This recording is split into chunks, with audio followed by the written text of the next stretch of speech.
Hello guys, welcome back to my channel. My name is Nikhil and this is the part 5th of Ikigai series. See, I have added somewhere my own explanations so that it will be easier for you guys to understand. And somewhere I have read exactly as it is written in the book. Of course, you can use this as an audiobook and I really hope you understand the core of this Ikigai. Now let's start with the part 5th. The lesson name is Find Flow in Everything You Do. How to turn work and free time into spaces for growth. Here is a quote which says, "We are what we repeatedly do. Excellence is then not an act but a habit," which is said by Aristotle. Okay, the title says Going with the Flow. Imagine you are skiing down one of your favorite slopes. Powdery snow flies up on the both sides of you like white sand. Conditions are perfect. You are entirely focused on skiing as well as you can.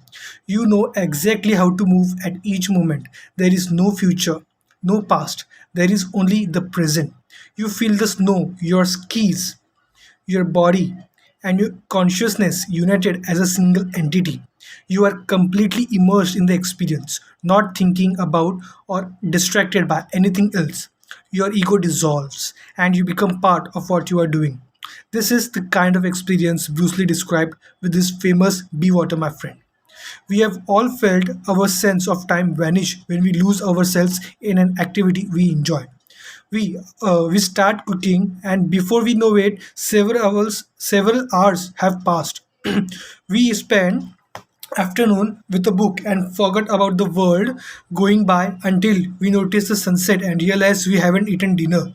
We go surfing and don't realize how many hours we have spent in water until the next day when our muscles ache. So it says that when you are entirely focused on something, like they give an example of skiing or cooking or any other thing which grabs your full attention, when you are completely immersed, there is no past, no future, but only present. Your consciousness, your body, like this is all you have. You don't get distracted from that work for a second, where your ego doesn't exist anymore and you become one with the thing you are doing. The same experience what the Bruce Lee described as Be Water, My Friend. The whole quote of Bruce Lee is, empty your mind, be formless, shapeless, like water. If you put water into the cup, it becomes the cup. If you put water into the bottle, it becomes the bottle. You put water into the teapot, it becomes the teapot. Now water can flow or it can crash. Be water, my friend. Okay, let's continue.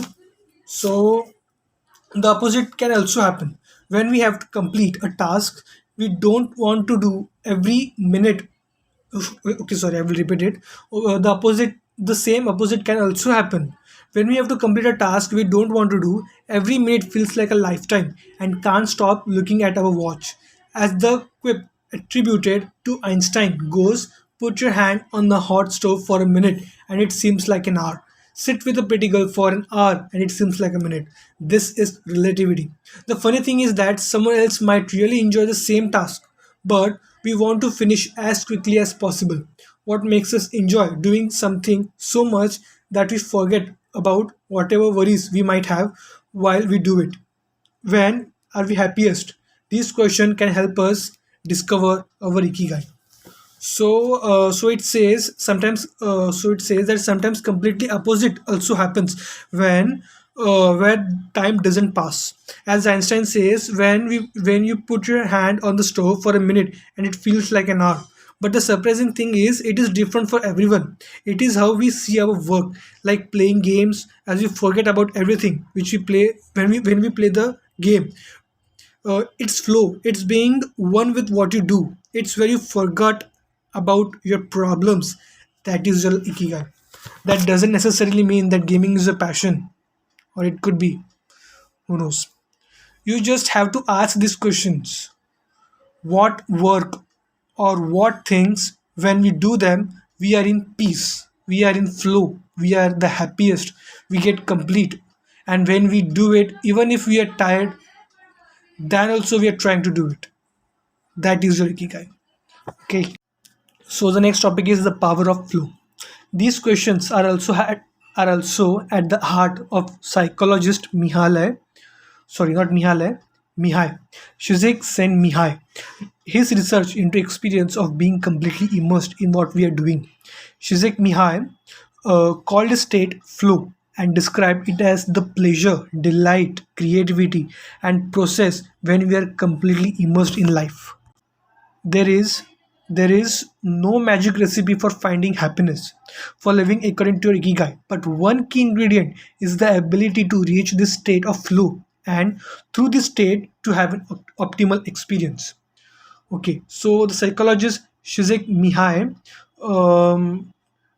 Mihai also believes that in that experience where you get totally absorbed in what you are doing, he described it as flow, the pleasure, the delight, the creativity. He said there is no magic recipe for finding happiness and not even your ikigai, but what ikigai gives you. And what is your ikigai? That flow in your ikigai, that work that brings out your flow from inside, that is your ikigai. Okay, let's continue. In order to achieve this optimal experience, we have to focus on increasing the time we spend on activities that brings us to this state of flow, rather than allowing ourselves to get caught up in activities that offer immediate pleasure, like eating too much, abusing drugs or alcohol, or stuffing ourselves with chocolate in front of the TV.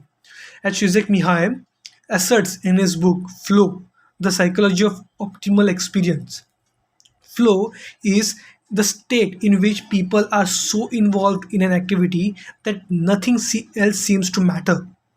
The experience itself is so enjoyable that people will do it even at great cost for the sheer sake of doing it.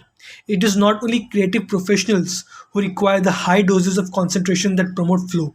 Most athletes, chess players, and engineers also spend much of their time on activities that bring them to this state. According to Shizek Mihai, his research, a chess player feels the same way upon entering a state of flow as a mathematician working on a formula or a surgeon performing an operation. A performer of psychology, Shizek Mihai, analyzed data from people around the world and discovered that flow is the same among individuals of all ages and cultures. In New York, the Okinawa, we all reach a state of flow in the same way. Okay, so so what does it says? Okay, so it says that increase the time we spend in the flow, that gives us a flow, and to avoid the immediate pleasures like drugs, alcohol, or eating chocolate while watching TV. As Shizek Mihai says in his book The Power of Flow, is is so powerful that people will do it even for a great cost just for experiencing that flow. Like everyone has a different ikigai. Like someone likes to play football or chess or a mathematician, they are all different things but gives the same flow to the people. Difference in places or difference in work, it doesn't make any difference. Okay, let's continue. But what happens to our mind when we are in that state? When we flow, we are focused on a concrete task without any distraction. Our mind is in order. The opposite occurs when we are trying to do while our mind is on other things. Okay, so okay, so it says that when we are in that flow, nothing seems to distract us. But when we do things which we don't enjoy, we get distracted and we even try wasting time. Okay, let's continue. If you often find yourselves losing focus while working on something you consider important, there are several strategies you can employ to increase your chances of achieving flow. The seven conditions for achieving flow. According to researcher Owen Scaffer or DePaul University of DePaul University, the requirements for achieving flow are knowing what to do, knowing how to do it, knowing how well you are doing, knowing where to go, means it means where navigation is, and perceiving significant challenges or perceiving significant skills. And the last one is being free from distraction. Okay, so first two questions are easy to understand, knowing what to do and knowing how to do it. You should know these things. But the third one, which is knowing how well you are doing it, Well, it means your progress on your path. Okay, the fourth one is knowing where to go. It means you should be knowing your work, your work's end result, or where it is headed. Fifth one is pursuing challenges and enjoying challenges. But how challenges should be, we will learn it in further strategy. Which is sixth is pursuing skills. We- Okay, wait. I think we will learn. Okay, yes, how to do it. The fifth strategy, which is how to do it further. That how to the strategy. We will see it ahead. So the sixth one is pursuing skills. Those skills which will make your life happier and easier. And the seventh one is to try to be free from distractions whenever you are working. Okay, so the strategy one is choose a difficult task, but not too difficult. Schaffer's model encourages us to take on tasks that we have a chance of completing, but that are slightly outside our comfort zone. Every task, sport, or job has a set of rules, and we need to set of skills to follow them. If the rules for completing a task or achieving a purpose are too basic relative to our skill set, we're likely to get bored. Activities that are too easy lead to apathy. If, on the other hand, we assign ourselves a task that is too difficult, we won't have the skills to complete it and will almost certainly give up and feel frustrated to boot. The ideal is to find a middle path, something aligned with our abilities but just a bit of stretch so we experience it as a challenge. This is what Ernest Hemingway meant when he said, "Sometimes I write better than I can." We want to see challenges through to the end because we enjoy the feeling of pushing ourselves. Bertrand Russell expressed a similar idea when he said to be able to concentrate for a considerable amount of time is essential to achieve difficult achievement. Okay, so in strategy one, according to Schaffer's model, says that easy tasks bore us and hard tasks make us give up early or get burned down in work. So instead, he advises us to choose middle. This time, when working on something, choose that easy task, but this time just extend it a little bit of challenging, which will take your attention and you will love doing it because we enjoy the feeling of pushing ourselves. This is very important strategy what I just explained now. It can help you maintain consistency in your work and can give you tremendous results. Okay, so if you are a graphic designer, learn a new software program for your next project. If you are a programmer, use a new programming language. If you are a dancer, try to incorporate it into your next routine, a movement that has seemed impossible for years. Add a little something extra, something that takes you out of your comfort zone. Even doing everything as simple as reading means following certain rules, having certain abilities and knowledge. If we set out to read a book on quantum mechanics for specialists in physics without being specialists in physics ourselves, we'll probably give up after a few minutes. On the other hand of the spectrum, we have if we already know everything a book has to tell us, we will get bored right away. However, if the book is appropriate to our knowledge and abilities and built on what we already know, we will immerse ourselves in our reading, and time will flow. This pleasure and satisfaction are evidence that we are in tune with our ikigai. Okay, so here is a table. In first table, it is easy, and in easy table, it is shown that it is late leads to boredom. The another table beyond our abilities, it leads to anxieties, and the middle one table, which is named as challenging, it leads to flow.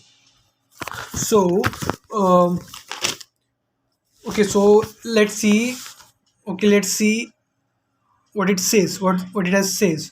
So as a little something. So it says that add a little something, a little extra, not too much stretch, but little stretch which allows you to enjoy doing the work. This example is good. Suppose you want to read a book and you decide you will read daily 2 pages of that book, but when you see the words are hard to understand, so you use Google to understand meaning and read again, of course, to understand what it means. What will happen is you will get tired and will not enjoy that much. You will get burnout. So decide reading only 1 page and see the difference yourself. In simple words, easy tasks lead to boredom, Work beyond abilities leads to anxiety and frustration, but a little challenging work can give you the pleasure of flow. Okay, so now the strategy 2 says have a clear, concrete objective. Video games, played in moderation, board games, and sports are great ways to achieve flow because the objective tends to be very clear. Beat your rival or your own record while following a set of explicitly defined rules. Unfortunately, the objective isn't quite as clear in most situations.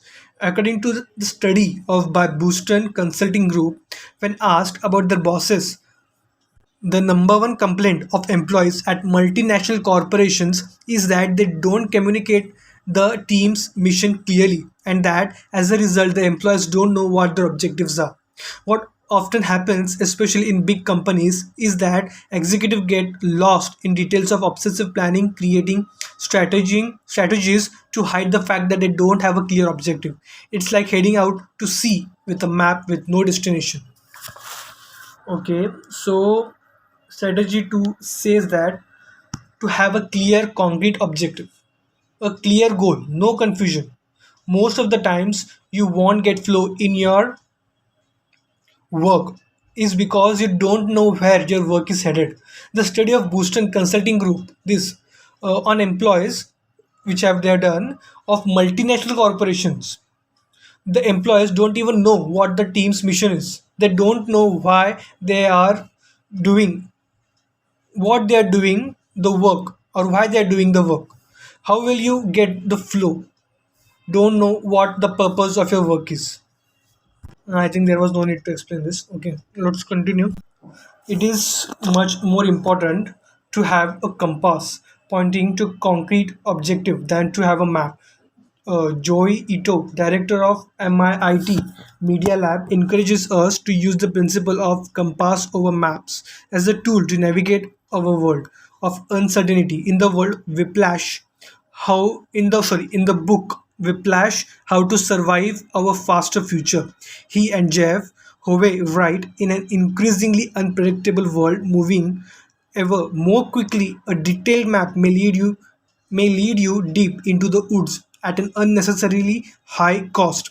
A good compass, though, will sorry will always take you where you need to go. It doesn't mean that you should start your journey without any idea where you are going. What it does mean is understanding that while the path to your goal may not be straight, you will finish faster and more efficiently than you would have if you have trudged along a pre-planned route.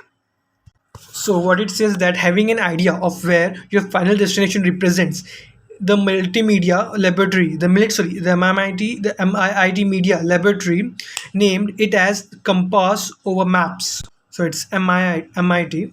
So it has shown that it has named it as a compass over maps. It says that the world is growing fast, but rather than taking knowledge of everything, having an end result ready in your mind takes off a lot of confusion along the way. You will reach your goal much faster than you predicted. Okay, so let's continue. In business, the creative profession and education alike, it's important to reflect on what we hope to achieve before starting to work, study, or make something. We should ask ourselves questions such as what is my objective for today's session in the studio? How many words am I going to write today for the article coming out next month? What is my team's mission?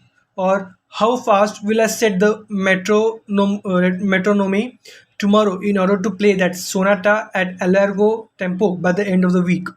Having a clear objective is important in achieving flow, but we also have to know how to leave it behind when we get down to business. Once the journey has begun, we should keep this objective in mind without obsessing over it. When Olympic athletes compete for gold medal, they can't stop to think how pretty the medal is. They have to be present in the moment. They have to flow. If they lose focus for a second, thinking how proud they will be to show the medal to their parents, they will almost certainly commit an error at a critical moment and will not win the competition. One common example of this is writer's block. Imagine that a writer has to finish a novel in 3 months. The objective is clear. The problem is that the writer can't stop obsessing over it Every day she wakes up thinking, I have to write that novel. And every day she sets about writing the newspaper and cleaning the house. Every evening she feels frustrated and promises she will get to the work the next day. Days, weeks, and months pass, and the writer still hasn't gotten anything down on the page, when all it would have taken was just to sit down and get the first word out, then the second, to flow with the project, expressing her ikigai. As soon as you take these first small steps, your anxiety will disappear and you will achieve a pleasant flow in the activity you're doing. Getting back to Albert Einstein, a happy man is too satisfied with the present, is too satisfied with the present to dwell on the future. So uh, what does it says that we should ask ourselves such questions like, what is my objective or goal today, what is my end result for today's action, or what do I hope to achieve in my today's actions. It also says that one of the crucial points in achieving flow is to first take the necessary steps in achieving flow. The work shouldn't be big and neither small. The important point is start doing it in first place. Just get on the sit and start writing even if you are feeling anxiety, because as you start doing, the anxiety disappears and you are in flow. See, if you don't have a clear objective, you will have confusion, and both the time and both time and energy are wasted on meaningless tasks, which we call as a mental block, a block that is stopping the flow. But if you are also fixated to complete things on time rather than being present with the work and enjoying it, it creates unnecessary anxiety and even burnout. Having a clear objective and setting goals according to your capacity, where you don't burn out or don't feel boredom, helps you achieve that flow. Okay, now the strategy 3, concentrate on a single task. This is perhaps one of the greatest obstacles we face today. With so much technology and so much distractions, we are listening to a video on YouTube while writing an email. When suddenly a chat pops up and we answer it, then our smartphone vibrates in our pocket. Just as soon as we respond to that message, we are back at our computer, logging on to Facebook. Pretty soon, 30 minutes have passed, and we have forgotten that the email we were writing was supposed to be about. This also happens sometimes when we put on a movie with dinner and don't realize how delicious the salmon was until we are until we are taking the last bite. We often think that combining tasks will save us time, but scientific evidence shows that it has the opposite effect. Even if those who claim to be good at multitasking are not very productive, in fact, they are some of the least productive people. Our brains can take in millions of bits of information but can only actually process a few dozen per second.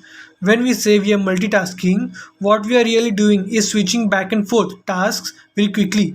Unfortunately, we are not computers adept at parallel processing. We end up spending all our energy alternating between tasks instead of focusing on doing one of them well. Concentrating on one thing at a time may be single the most important factor in achieving flow. So, the strategy 3 tells us to focus on one thing at a time. Don't work on two or three projects simultaneously at same time, like writing emails and also messaging other people, full of distractions, and it wastes your time and energy, which is scientifically proven. Focus on one thing at a time. When you complete one work, then move on to the next thing. If you multitask, there are also chances you get frustrated and overwhelmed by the work's weight, and that is taking a toll on you. Multitasking can be an obstacle in experiencing the flow. Okay, let's continue. According to Shizek Mihai, in order to focus on a task, we need two things. First one is to be in a distraction-free environment, and second one is to have control over what we are doing at every moment. Technology is great if we are in control of it. It's not so great if it takes control of us. For example, if you have to write a research paper, you might write down at your computer and use Google to look up the information you need. However, if you are not very disciplined, you might end up surfing the web instead of writing that paper. In that case, Google and the internet will have taken over, pulling you out of your state of flow. It has scientifically shown that if we continuously ask our brain to switch back and forth between tasks, we waste time, make more mistakes, and remember less of what we have done. So it says that the same things, okay, it says the same things again and again to be a distraction free environment and to have control over what we are doing. Let's continue. Okay, so several studies conducted at Stanford University by Clifford Ever Nass describe our generation as suffering from an epidemic of multitasking. One such study analyzed the behavior of hundreds of students, dividing them into groups based on the numbers of things they tended to do at once. The students who were the most addicted to multitasking typically alternated among more than four tasks, for example, taking notes while reading a textbook, listening to a podcast, answering messages on their smartphone, and something checking their Twitter timeline. Each group of students was shown a screen with several red and several blue arrows.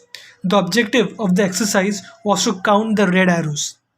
At first, all the students answered correctly right away, without much trouble. As the number of blue arrows increased, the number of red arrows stayed the same, only their position changed. However, the students accustomed to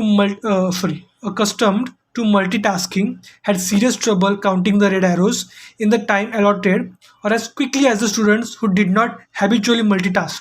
For one very simple reason, they got distracted by the blue arrows. Their brains were trained to pay attention to every stimulus regardless of its importance, while the brains of the other students were trained to focus on a single task. In this case, counting the red arrows and ignoring the blue ones. Other studies indicate that working on several things at once lowers our productivity by at least 60% and our IQ by more than 10 points. One study funded by the Swedish Council for Working Life and Social Research found that a sample group of more than 4,000 young adults between the age of 20 and 24 who were addicted to their smartphones got less sleep, felt less connected to the community at school, and were more likely to show signs of depression.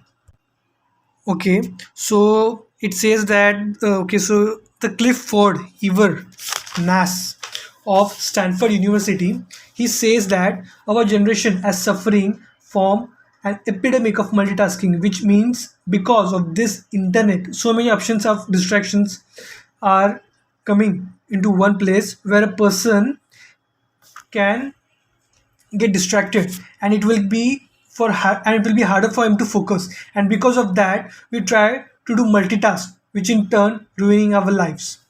And this experiment, I'm not gonna go deep in this, but the experiment, it showed that when you focus on one pair, on one thing at a time, you become less nervous, have less anxiety and less irritation, and you can grasp anything easily. On the other hand, multitasking will ruin your ability to fully learn something. Studies also prove that multitasking reduces our productivity by 60% and IQ by up to 10%.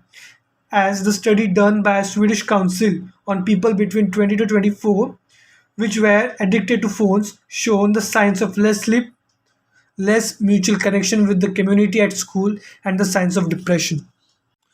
Okay, let's continue. Here is the difference between multitasking and when concentrated on a single task. Let's see what happens when you concentrate on a single task. First is makes achieving flow more likely. Second, increases productivity. Third, increases our power of retention. Fourth, helps us feel calm and in control of the task at hand. Fifth, causes us to become more considerate as we pay full attention to those around us. Sixth, it increases creativity. Let's see what happens when you focus on multitasking. Makes achieving flow impossible. Second one, it decreases productivity by 60%, though it doesn't seem to, or it can be more than that. See, third one is makes it harder to remember things. Fourth, makes us more likely to make mistakes. Fifth, makes us feel stressed by the sensation that we are losing control, that our tasks are controlling us. Sixth, causes us to hurt those around us through our addiction to stimuli, always checking your phones, always on social media. Seventh one, it also reduces creativity.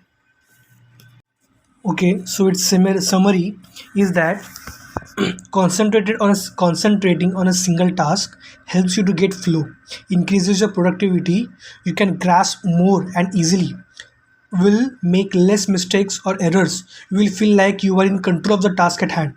We also become more aware that if our work hurts someone or not. Concentrating on a single task also increases our creativity, and during multitasking the exact opposite task takes place.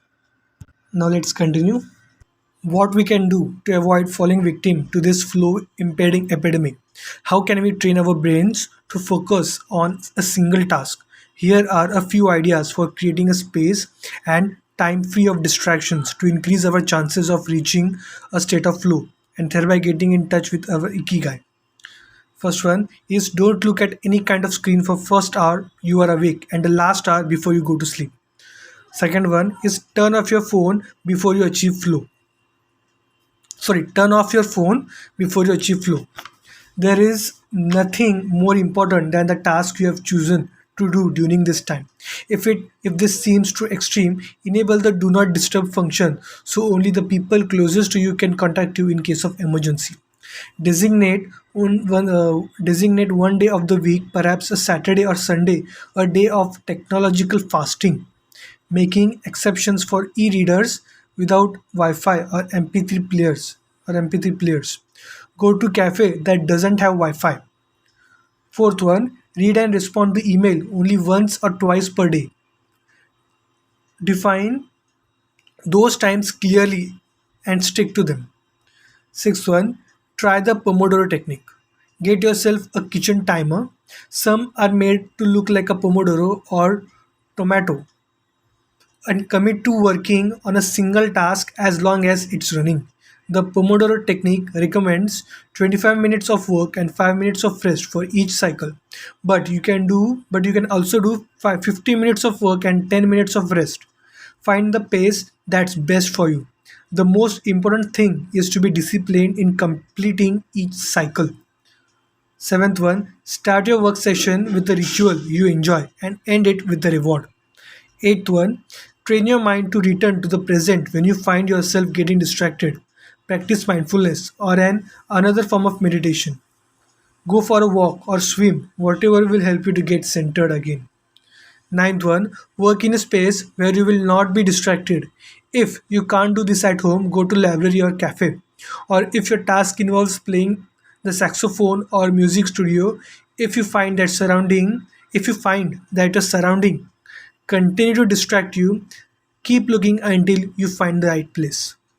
10th one, divide each activity into groups of related tasks and assign each group its own place and time. For example, if you are writing a magazine article, you could do research and take notes at home in the morning, write in the library in the afternoon, and edit on the couch at night. Bundle 11th one, sorry, the bundle routine tasks such as sending out invoices, making phone calls, and so on, and do them all at once. Okay, I hope you guys have understood what are the points. I think there is one point you may not have understood, like you can keep fasting once a week because fasting is good to make you excited again. And here I have fasting means technological fasting, like to keep off any technological devices for at least once a day. And of course, okay. And if you are an ebook reader, which I mean, which you need, which you read books on phone, then you have to turn on Wi-Fi if you work online. So what you can do is you can turn on the do not disturb button, or if you don't have a do not disturb button, you can mute chats or notifications.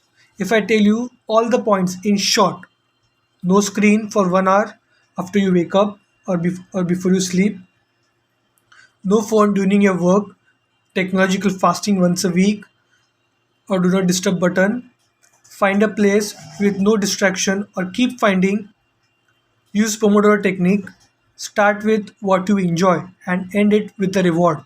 Practice mindfulness, break a single task into pieces and work on a specific thing one at a time. Use all not urgent, important tasks at once. I hope you got all the points covered up. Okay, let's continue.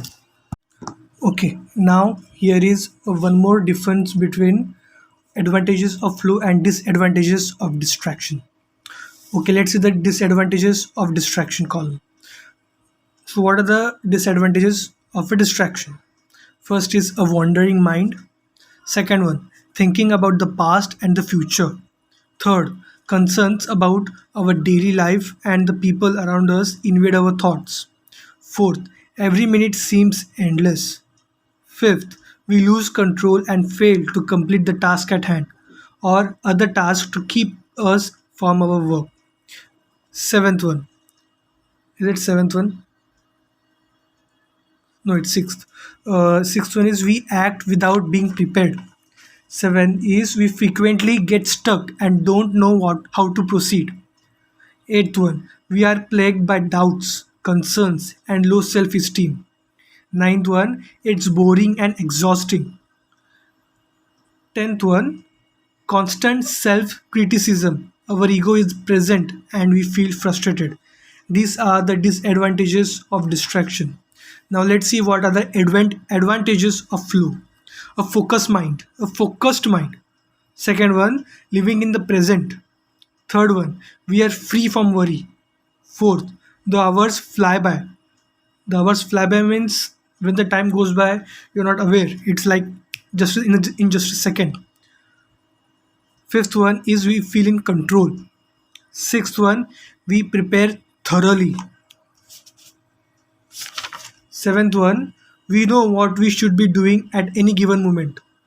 Eighth one, our mind is clear and overcomes all obstacles to the flow of thought.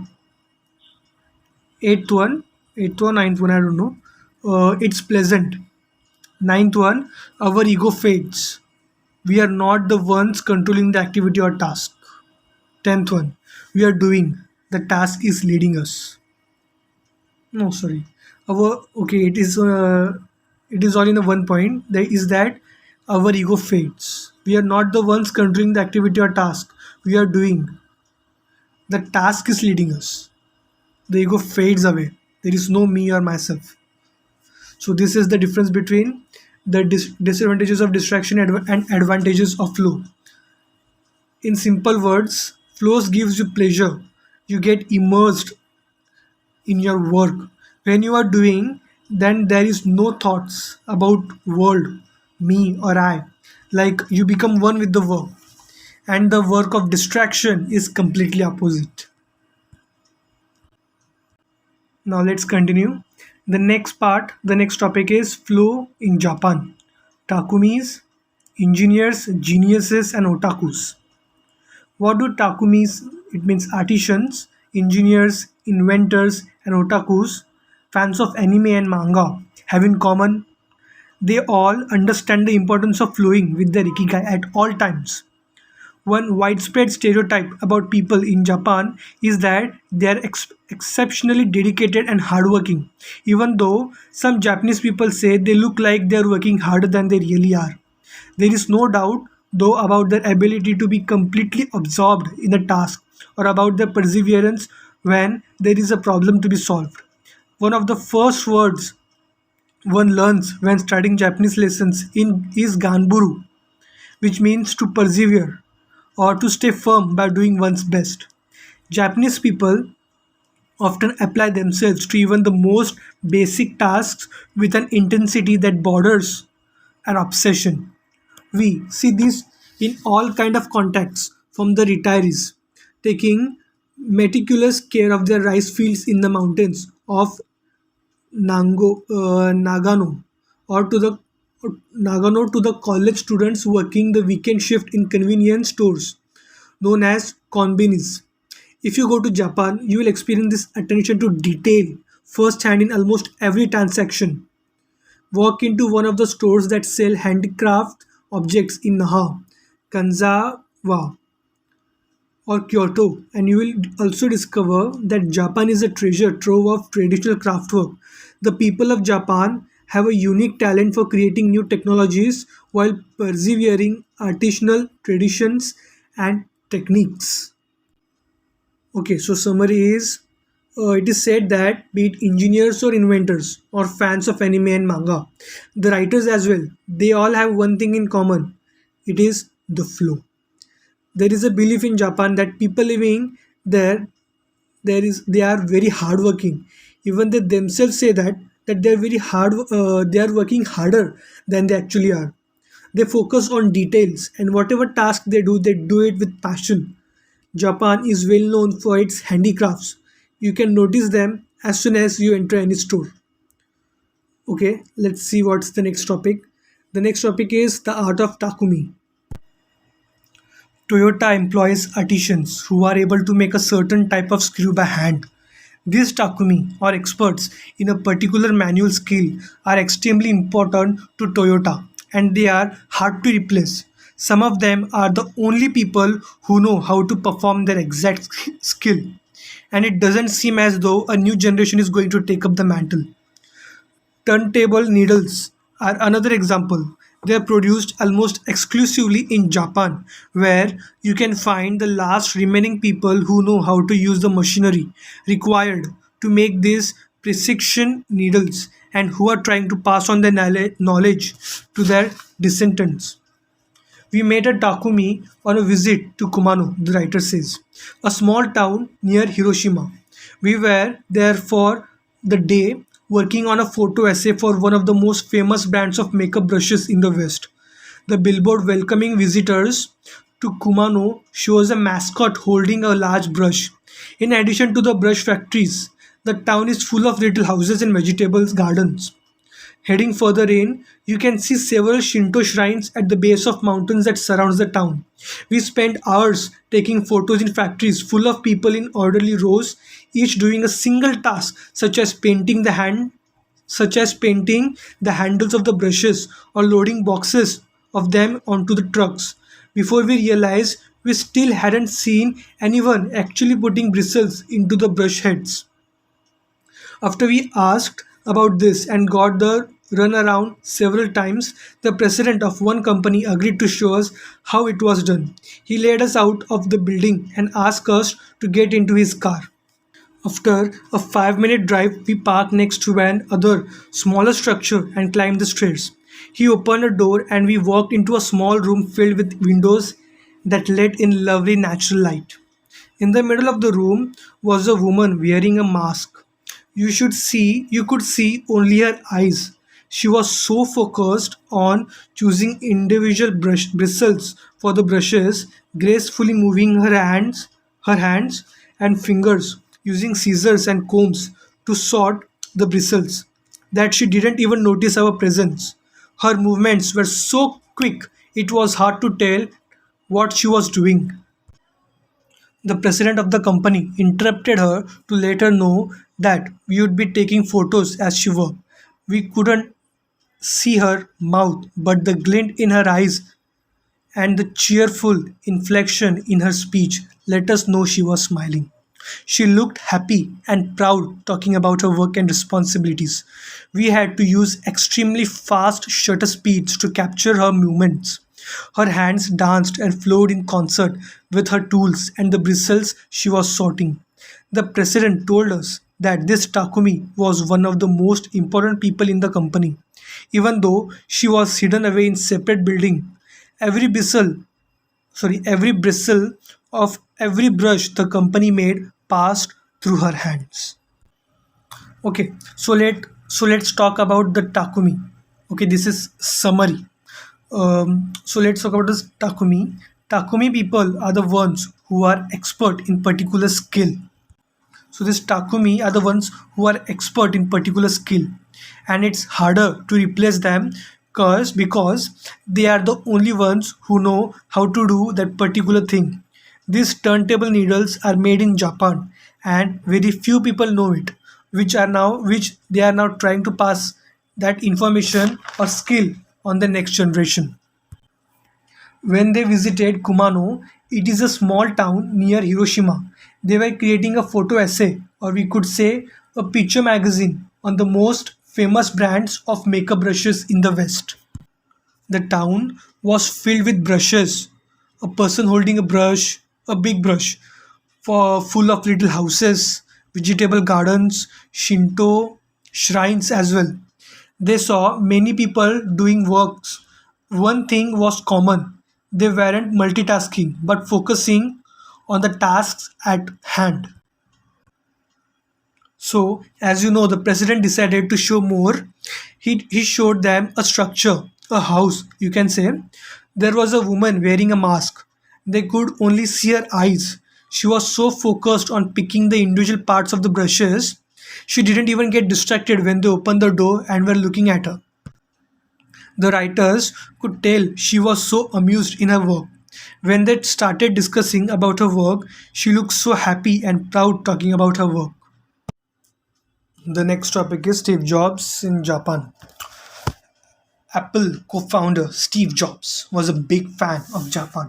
Not only did he visit the Sony factories in the 1980s and adopt many of their methods when he founded Apple, he was also captivated by the simplicity and quality of Japanese porcelain in Kyoto. It was not, however, an artisan from Kyoto who won Steve Jobs' devotion, but rather a Takumi from Toyama named Yukio Shakunaga, who used a technique called Ichu Seto Yaki, known by only a few. On a visit to Kyoto, Jobs heard of an exhibition of Shakunga's work. He immediately understood that there was something special about Shakunga's porcelain. As a matter of fact, he bought several cups, vases, and plates and went back to show 3 times a week. Jobs returned to Kyoto several times over the course of his life in search of inspiration and ended up meeting Shakunga in person. It is said that Jobs had many questions for him, almost all of them about the fabrication processes and the types of porcelain he used. Shakunga explained that he used white porcelain he extracted himself from mountains in the Toyama prefecture, making him the only artist of his ilk familiar with the fabrication process of porcelain objects from their origins in the mountains to their final form, an authentic Takumi. Jobs was so impressed that he considered going to Toyama to see the mountain where Shakunga got his porcelain, but thought better of it when he heard that it was more than 4 hours by train from Kyoto.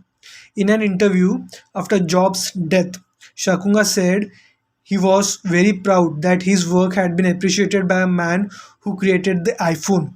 He added that Jobs' last purchase for him had been set of 12 teacups. Jobs had asked for something special, a new style, to satisfy the request. Shakunga made 150 teacups in the process of testing out new ideas. Of, of these, he chose the 12 best and sent them to the Jobs family. Ever since his first trip to Japan, Jobs was fascinated and inspired by the country's artisans, engineers, especially at Sony, philosophy, especially Zen, and cuisine, especially sushi. Okay, in short, the summary, if I tell you that Steve Jobs was a big fan of Japan, he was mesmerized by country's artisans, engineers, and philosophy and cuisine. It was Takumi who grabbed the Steve Jobs' attention. He used to make cups, means they used to make cups and plates with a different types of porcelain. Porcelain means a stone, a type of stone, but not an ordinary stone. He was fascinated by this Japanese culture and their view of life. Okay, let's continue. The next topic is sophisticated simplicity. What do Japanese artisans, engineers, Zen philosophy, and cuisine have in common? Simplicity and attention to detail. It's not a lazy simplicity, but a sophisticated one that searches out new frontiers, always taking the object, the body, the mind, or the cuisine to the next level according to one's ikigai. As Shizek Mihalai would say the key is always having a meaningful challenge to overcome in order to maintain flow. The documentary Jiro Dreams of Sushi gives us another example of Takumi. This time in the kitchen. Its protagonist has been making sushi every day for more than 80 years and owns a small sushi restaurant near the Ginza subway station in Tokyo. He and his son go every day to the famous Tsukiji fish market and choose the best fish to bring back to the restaurant. In the documentary, we see one of Jiro's apprentices learning to make tamago, a thin, slightly sweet omelette.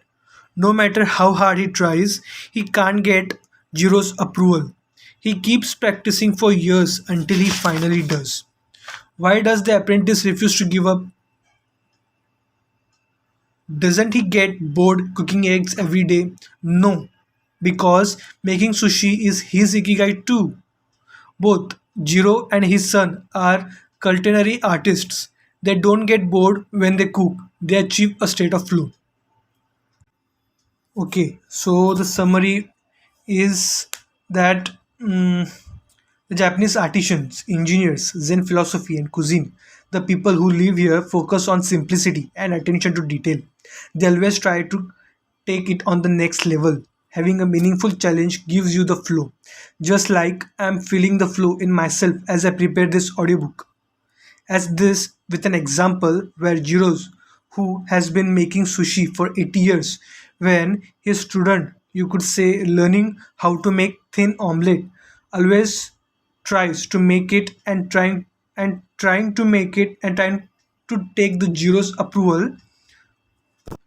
I mean, he tried to get it right, but he couldn't get the his teacher's approval. So without a losing a single drop of enthusiasm in his work, he keeps on working on it. He keeps on trying. Why? Because it is his ikigai. Okay, let's continue. They enjoy themselves completely when they are in the kitchen. That is their happiness, their ikigai. They have learned to take pleasure in their work, to lose their sense of time. Beyond the close relationship between father and son, which helps them keep the challenge going each day, they also work in a quiet, peaceful environment that allows them to concentrate. Even after receiving a 3-star rating from Michelin, they never considered opening other locations or expanding the business. They serve just 10 patrons at a time at the bar of the small restaurant. Jiro's family isn't looking to make money. Instead, they value good working conditions and creating an environment in which they can flow while making the best sushi in the world. Jiro, like Yukio Shakunga, begins his work at the source. He goes to fish market to find the best tuna. Shakunga goes to the mountains to find the best porcelain. When they get down to work, both become one with the object they are doing or they're creating. This unity with the object that they reach in a state of flow takes on a special meaning in Japan, where, according to Shintoism, forest, trees, and objects have a kami, I mean spirit or God within them. When someone, whether an artist, an engineer, or a chef, sets out to create something, his or her responsibility is to use nature to give it life, while respecting that nature at every moment. During this process, the artisan becomes one with the object and flows with it. An iron worker would say that metal has a life of its own, just as someone making ceramics would say that the clay does. The Japanese are skilled at bringing nature and technology together, not man versus nature, but rather a union of the two. The summary in short, they're telling the same thing. When Jiro and his son work, they become one with the work. This Jiro is not even interested in earning more money by expanding his business, and no doubt his business will be successful. But still, he doesn't crave for more and more money. The happiness he needs, the flow he needs, is already fulfilling his happiness. I mean, fulfilling his happiness. Actually, this is an actual example which shows what work you do matters more than earning more and more money. He is satisfied by having the necessary money for his family. These Japanese people respect their work and give full attention to their work because they believe that every object has a spirit of its own or God resides in them. They don't try to make a better version of nature, but they mix both human qualities and the nature to become one with the nature. Okay, so the next topic is the purity of Ghibli. There are those who say that the Shinto value of being connected with nature is vanishing. One of the hardest critics of this loss is another artist with a clearly defined ikigai, Hayao Miyazaki, the director of the animated films produced by Studio Ghibli. In nearly all his films, we see humans, technology, fantasy, and nature in a state of conflict, and in the end, coming together. One of the most poignant metaphors in his film, Spirited Away, is an obese spirit covered in trash that represents the pollution of the rivers. In Miyazaki's films, forests have personalities, trees have feelings, and robots befriend birds. Considered a national treasure by the Japanese government, Miyazaki is an artist capable of becoming completely absorbed in his art. He uses a cell phone from the late 1990s and he makes his entire team draw by hand. He directs his films by rendering on paper even the tiniest detail, achieving flow by drawing, not by using a computer. Thanks to this obsession on the director's part, Studio Ghibli is one of the only studios in the world where almost the entire production process is carried out using traditional techniques. Those who have visited Studio Ghibli know that it is fairly typical on a given Sunday to see a solitary individual tucked away in a corner hard at work, a man in simple clothes who will greet them with an Ohio, hello, without looking up. Miyazaki is so passionate about his work that he spends many Sundays in the studio enjoying the state of flow, putting his ikigai above all else. Visitors know that under no circumstances is one to bother Miyazaki. Under no circumstances is one to bother Miyazaki, who is known for his quick temper, especially if he is interrupted while drawing. In 2013, Miyazaki announced he was going to retire.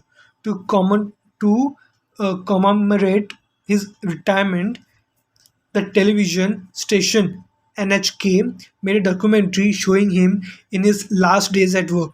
He is drawing in nearly every scene of the film. In one scene, several of his colleagues are seen coming out of a meeting, and there he is drawing in a corner, paying no attention to them. In another scene, he is shown walking to work on December 30, a national holiday in Japan, and opening the doors of Studio Ghibli. Opening the doors of Studio Ghibli so he can spend the day there, drawing alone. Miyazaki can't stop drawing. The day after his retirement, instead of going on vacation or staying at home, he went to Studio Ghibli and sat down to draw.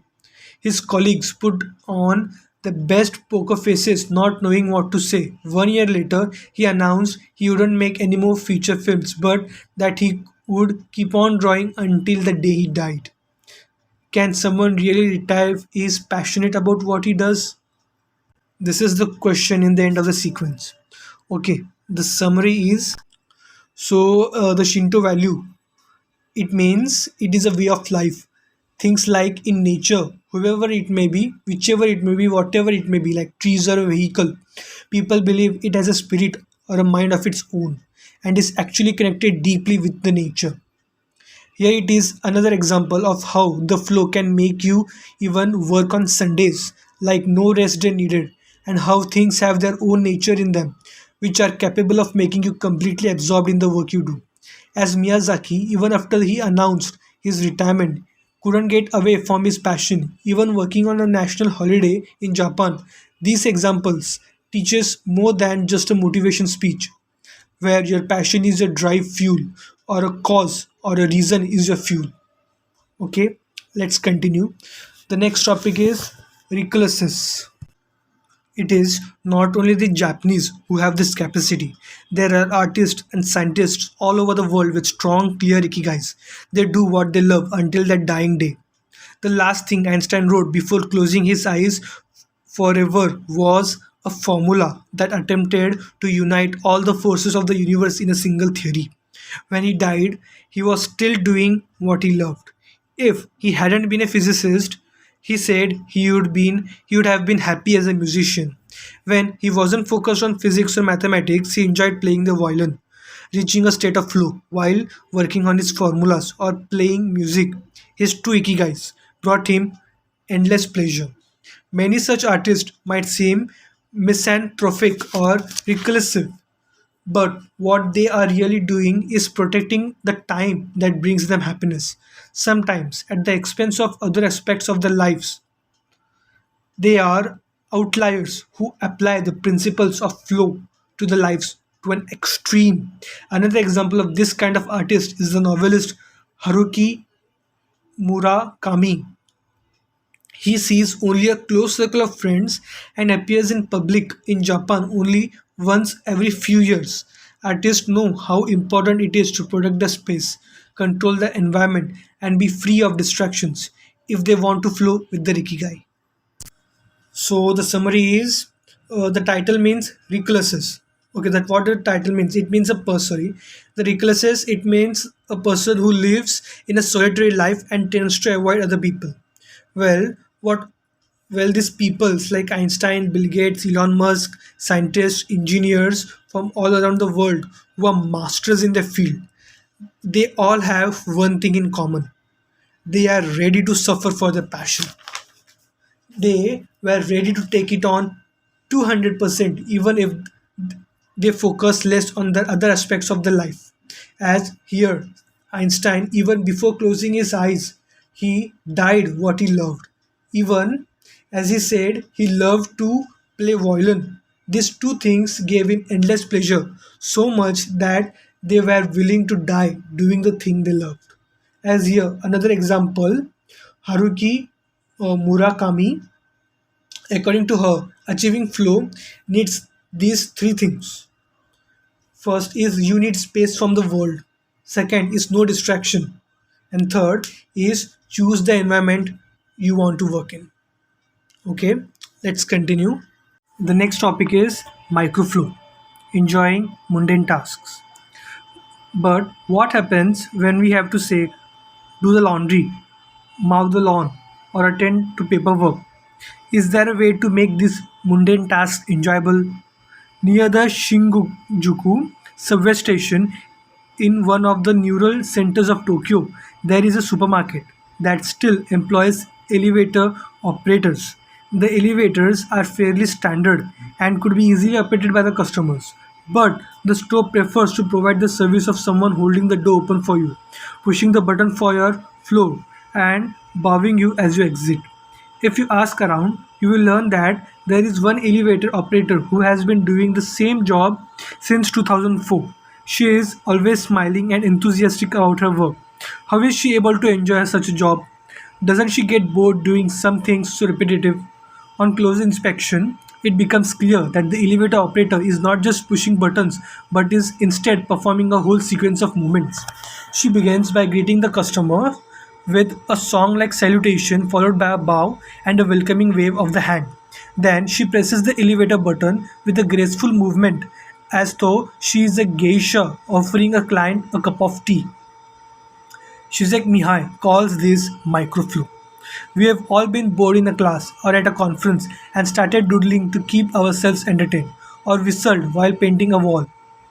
If we are not truly being challenged, we get bored and add a layer of complexity to amuse ourselves. Our ability to turn routine tasks into a moment of microflow, into something we enjoy, is key to our being happy, since we all have to do such tasks. Even Bill Gates washes the dishes every night.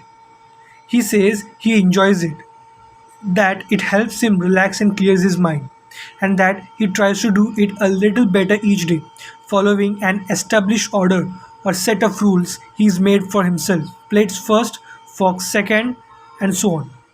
It's one of his daily moments of microflow. Richard Feynman, one of the most important physicists of all time, also took pleasure in routine tasks. Daniel Hills, one of the founders of the supercomputer manufacturer Thinking Machines, hired Feynman to work on the development of a computer that could handle parallel processing when he was already famous. He says Feynman showed up on his first day of the work and said, "Okay, boss, what's my assignment?" They didn't have anything prepared, so they asked him to work on a certain mathematical problem. He immediately realized they were giving him an irrelevant task to keep him busy and said, "That sounds like a bunch of baloney. Give me something real to do." So they sent him to nearby shop to buy office supplies, and he completed his assignments with a smile on his face. When he didn't have something important to do or needed to rest his mind, Feynman dedicated himself to microflowing, say, uh, painting the office walls. So, weeks later, after visiting the thinking machines offices, a group of investors declared, "You have a Nobel laureate in their painting walls and soldering circuits." Okay, so now the summary. The title is Microflow. What is microflow? Finding happiness in doing mundane tasks like washing clothes or doing the laundry. Like here, they gave an example of a woman operating elevators since 2004 and has been enthusiastic about her work even if it was the same old work. But when she was doing like greeting the lift passengers, bowing them, it was like she was entertaining them, making the passengers feel less bored and keep them entertained. Shizek Mihai called this as microflow. You know, when we achieve a goal, we feel satisfied, very satisfied and fulfilling. So, like here, example like Bill Gates washing dishes is a very important work, is a very important task, and it takes very less amount of time, and we achieve it because it is not very easy and as well as not very hard, but it's a little challenging, helping us achieve microflow even doing normal routine tasks. I say try it yourself. Broom your room, like you bring, like if you have a room, your bedroom or anything, broom your room only once a day, be it morning or night, anytime. Set a goal and do it daily and see the difference for yourself. Okay, let's continue. This guy Feynman, one of the most important physicists of all time, when Daniel Hills hired him to work on the development of the computer that could handle parallel processing. In rest time, he used to be absorbed in microflow, painting walls, even just bringing him office supplies, getting in flow, even while doing the routine tasks or jobs. Okay, let's continue. The next title is Instant Vacations, Getting There Through Meditation. Training the mind can get us to a place of flow very more quickly. Meditation is one way to exercise our mental muscles. There are many types of meditation, but they all have the same objective: calming the mind, observing our thoughts and emotions, and centering our focus on a single object. The basic practice involves sitting with a straight back and focusing on your breath. Anyone can do it, and if you feel a difference just after one session by fixing your attention on air moving in and out of your nose, you can slow the torrent of thoughts and clear your mental horizons. The Archer's Secret. The winner of the 1988 Olympic gold medal for archery was a 17-year-old woman from South Korea. When asked how she prepared, she replied that the most important part of her training was meditating for 2 hours each day. If we want to get better at reaching a state of flow, meditation is an excellent antidote to our smartphones and the notifications constantly clamoring for our attention. One of the most common mistakes among people starting to meditate is worrying about doing it right, achieving absolute mental silence, or reaching nirvana. The most important thing is to focus on the journey. Since the mind is a constant swirl of thoughts, ideas, and emotions, slowing down the centrifuge, even for just few seconds, can help us feel more rested and leave us with a sense of clarity. In fact, one of the things we learn in the practice of meditation is not to worry about anything that flits across our mental screen. The idea of killing our boss might flash into our mind, but we simply label it as a thought and let it pass like a cloud without judging or rejecting it. It is only a thought, one of the 60,000 thoughts we have every day. According to some experts, meditation generates alpha and theta brain waves. For those experienced in meditation, these waves appear right away, while it might take a half an hour for a beginner to experience them. These relaxing brain waves are the ones that are activated right before we fall asleep, as we lie in the sun, or right after taking a hot bath. We all carry a spa within us everywhere we go. It's just a matter of knowing how to get in. Something anyone can do with a bit of practice. Okay, let's check the summary for this. Okay, so yeah, it says that meditation is one of the ways to get flow. When you are in flow, you feel calm and fully focused on the work you're doing. Here they gave an essence of one of the highest form of meditation. It is called Anapanasati.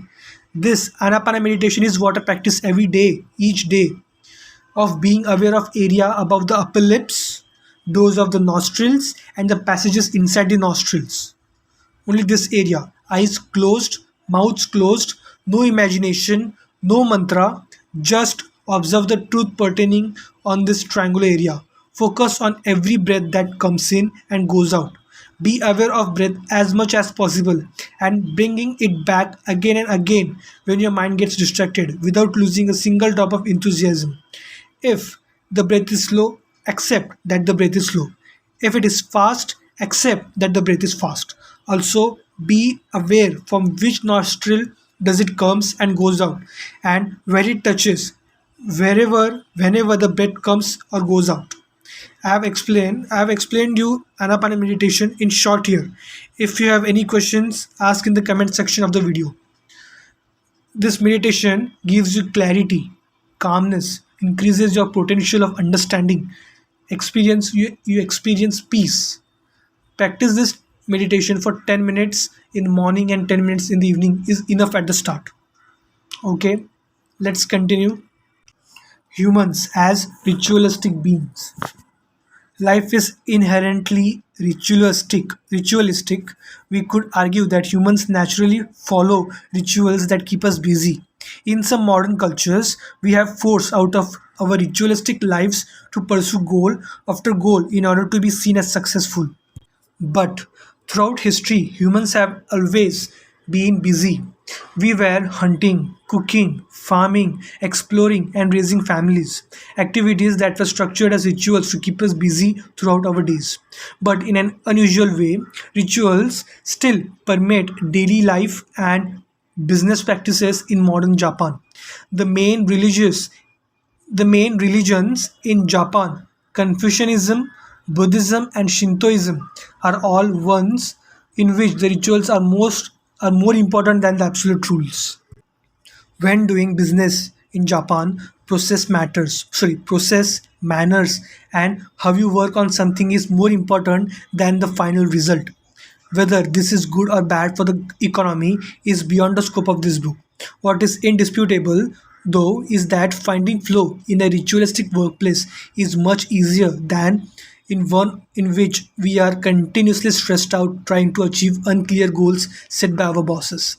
Rituals gives us clear rules and objectives which helps us enter a state of flow. When we have only a big goal in front of us, we might feel lost or overwhelmed by it. Rituals help us by giving us the process, the sub steps on the path to achieving a goal. When confronted with a big goal, try to break it down into parts and then attack each part one by one. Focus on enjoying your daily rituals, using them as tools to enter a state of flow. Don't worry about the outcome, it will come naturally. Happiness is in doing, not in the result. As a rule of thumb, remind yourself rituals over goals. The happiest people are not the ones who achieve the most, they are the ones who spend more time than others in the state of flow. Okay, so the summary, it says that we humans are driven by rituals because when it comes to rituals, we get the clear understanding of what the work is and the reason we are doing it. Rituals take place in almost every area of our life, whether it be personal or professional life. Here, they give a very good example of how to work for a big goals. Break it into pieces and focus on achieving those small pieces, and automatically all pieces come into one place. It also says that results won't make you happy forever, but the process, the work is a fuel, your passion, your flow. That is what will be constant. Like the last line, the happiest people are the ones who spend the most of the time in a state of flow. Okay, the last part is last title is using flow to finding your ikigai. Using flow to find your ikigai. So after reading this chapter, you should have a better idea of which activities in your life make you enter flow. Write all of them on a piece of paper. Then ask yourself these questions: what do the activities that drive you to flow have in common? Why do these Second one, why do those activities drive you to flow? For example, are all the activities you most like doing ones that you practice alone or with the people? Do you flow more when doing things that require you to move your body or just to think? In the answers to these questions, you might find the underlying ikigai that drives your fuel. If you don't, then keep searching by going deeper into what you like by spending more of your time in the activities that make you flow. Also, try new things that are not on the list of what makes you flow, but that are similar and that you are curious about. For example, if photography is something that drives you into flow, you could also try painting. You might even like it more. Or if you love snowboarding and have never tried surfing, flow is mysterious. It is like a muscle. The more you train it, the more you will flow, and the closer you will be to your ikigai. So, okay, guys, that's it for this video. In the next part, we will see the wisdom of words from the longest living people in the world. Thank you, guys. Thanks for watching this video, and I will see you guys in the next part.